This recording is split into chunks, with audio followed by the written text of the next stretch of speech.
In order to understand the community of refugees from Burma living in San Diego, you first have to understand what we mean by the word refugee.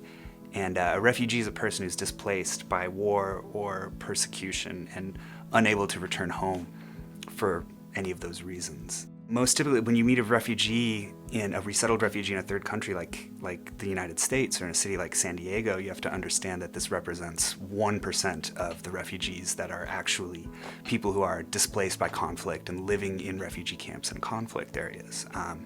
So it takes a pretty bold decision, I think, for people who are living in a refugee camp to take that up and take something on like moving to a third country knowing that the likelihood that you'll be able to return to your homeland is very small. The population of resettled refugees in San Diego is interesting because in maybe 2005 it was virtually non-existent. And the United States then agreed, along with the International Organization of Migration and the United Nations High Commission of Refugees, that they could begin a big resettlement initiative that to date has brought maybe upward of 90,000 refugees from Burma to the United States. There are about 1,000 resettled refugees from Burma living in San Diego, and our organization serves a great number of them. We are a small, grassroots, community-driven nonprofit organization that is here to serve and help the community of refugees from Burma living in San Diego. We have a job placement program, targeted case management that helps to kind of put out many of the fires and emergencies that'll come up.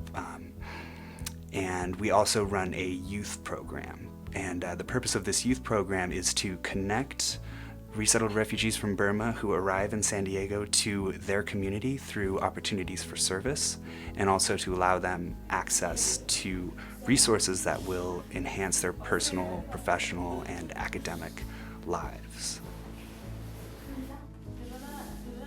You have to put yourself in a place that you can kind of imagine just the types of challenges that people will be facing when they come over. The most important thing that our youth group does is that it provides a safe space for youth from Burma to come together and feel the sense of community that they might not get from a lot of the other places where typically you have a sense of community. You know, they might be alienated at school, they might be alienated in the neighborhood, but they can come here and be with other people that are having the same experiences as them.